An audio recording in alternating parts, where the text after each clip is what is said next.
Okay, so then let's take a look at the non insulin anti diabetic drugs. इसमें हमने 5-6 classes देखनी है drugs की। Number 1 is the biguanides. Biguanides में सबसे इंपॉर्टेंट ड्रग है मेटफॉर्मिन, जिसका हम अक्सर नाम सुनते हैं, और सबसे common oral anti glycaemic drug या ओरल एंटी डायबिटिक ड्रग यही है।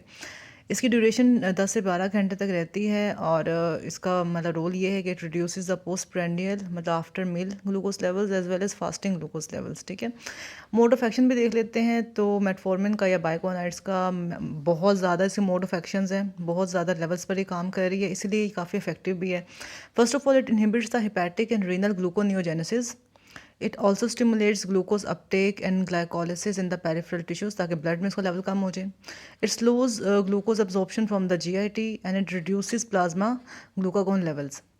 Mechanism for reduced hepatic glucose production जो हमने ऊपर पढ़ा है, it is mediated by AMP stimulated protein kinase. ठीक है, AMP स्टिमुलेटेड प्रोटीन काइनेज की वजह से ग्लूकोनियोजेनेसिस कम होती है इन द लिवर।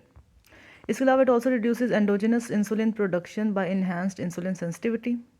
और जो इसका इंसुलिन स्पेयरिंग इफेक्ट है, इसकी वजह से चूँकि वी नो कि इंसुलिन का एक एनाबॉलिक रोल होता है बॉडी में, एंड सिंस ये इंसुलिन की प्रोडक्शन को कम कर रही है, तो इसीलिए जो मेटफॉर्मिन ड्रग है, it is one of the anti diabetic drugs जो कि वेट गेन कॉज नहीं कराती है। अदरवाइज बहुत सी एंटी डायबिटिक ड्रग्स ऐसे हम आगे देखेंगे भी जो वेट गेन नहीं करवाती। अच्छा, मेटफॉर्मिन वेट गेन नहीं कराती, हालांकि दूसरी हम देखेंगे एंटी डायबिटिक ड्रग्स वो वेट गेन करा रही होती हैं। तो ये इसका एडवांटेज है। ये अब MCQs में भी आता है, वाइवा में पूछते हैं कि कौन सी एंटी डायबिटिक ड्रग है जो कि वेट गेन के साथ एसोसिएटेड नहीं है, तो दैट इज़ मेटफॉर्मिन। इसका ये भी फंक्शन है कि it also restores fertility in anovulatory women with PCOD, जिनमें पॉलीसिस्टिक ओवेरियन डिजीज़ होती है, उनमें फर्टिलिटी को भी ये मेटफॉर्मिन ड्रग रिस्टोर करती है। It also reduces the risk of diabetes in high risk patients जो प्री डायबिटिक्स हैं, जिनमें भी फुल ब्लॉन डायबिटीज़ डेवलप नहीं हुई, अगर उनको हम मेटफॉर्मिन पे स्टार्ट करवा दें, it will reduce the chances of the development of diabetes in those patients. तो 3 रोल हो गए इसके मेटफॉर्मिन के। तो ये कि it reduces the post prandial and fasting blood glucose levels, it restores fertility in an ovulatory women with PCODs, and also reduces the risk of diabetes in high risk patients। तो ये 3 इसके functions हो गए।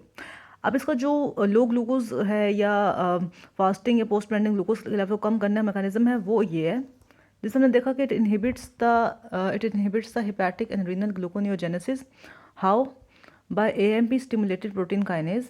दूसरी चीज़ ये क्या कर रही है, stimulates glucose uptake and glycolysis in the peripheral tissues. It slows the glucose absorption from the GIT.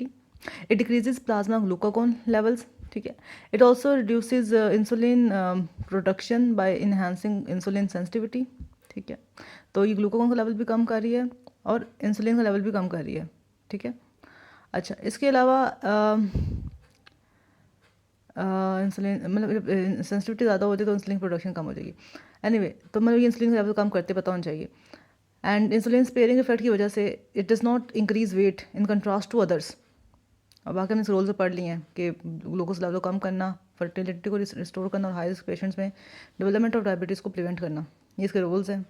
और मोड ऑफ एक्शन देख लिया कि ग्लूकोनियोजेनेसिस को इनहिबिट करती है, ग्लाइकोलिसिस को स्टिमुलेट करती है, ग्लूकोज के अपटेक को स्टिमुलेट करती है पेरिफेरल टिश्यूज़ में, एब्जॉर्प्शन को कम करती है GIT से, ग्लूकागॉन लेवल्स को कम करती है, इंसुलिन लेवल्स को कम करती है, इस वजह से वेट गेन भी नहीं होता।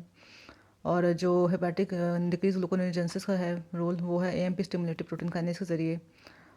और दैट इज़ इट। टॉक्सिसिटी क्या हो सकती है? अच्छा, टॉक्सिसिटी बड़ी इंपॉर्टेंट है मेटफॉर्मिन की। अक्सर MCQs में भी सिनेरियो आया होगा लैक्टिक एसिडोसिस का कि पेशेंट की ब्लड pH कम है, ओरल एंटी डायबिटिक ड्रग पे था, कौन सा ड्रग रिस्पॉन्सिबल है? तो दैट इज़ मेटफॉर्मिन। एक बात याद रखना है कि मेटफॉर्मिन वो एंटी डायबिटिक ड्रग है जो हाइपोग्लाइसीमिया कॉज नहीं करती। हालांकि आप एंटी डायबिटिक ड्रग से ये उम्मीद कर सकते हैं कि क्योंकि वो ब्लड ग्लूकोज लेवल को कम कर रही तो वो हाइपोग्लाइसीमिया करेगी, लेकिन mind you, metformin is not associated with hypoglycaemia. ये बात अक्सर एग्जामिनर्स या वाइवा में पूछते हैं कि क्यों, मतलब क्यों तो नहीं पूछेंगे, खैर ये ज़रूर पूछेंगे कि अच्छा, क्यों का आंसर यही है कि वो इंसुलिन की प्रोडक्शन को भी कम कर रही है ना, इंसुलिन सेंसिटिविटी को ज़्यादा करके इंसुलिन की प्रोडक्शन को कम कर, इसलिए हाइपोग्लाइसीमिया कॉज नहीं करती मेटफॉर्मिन।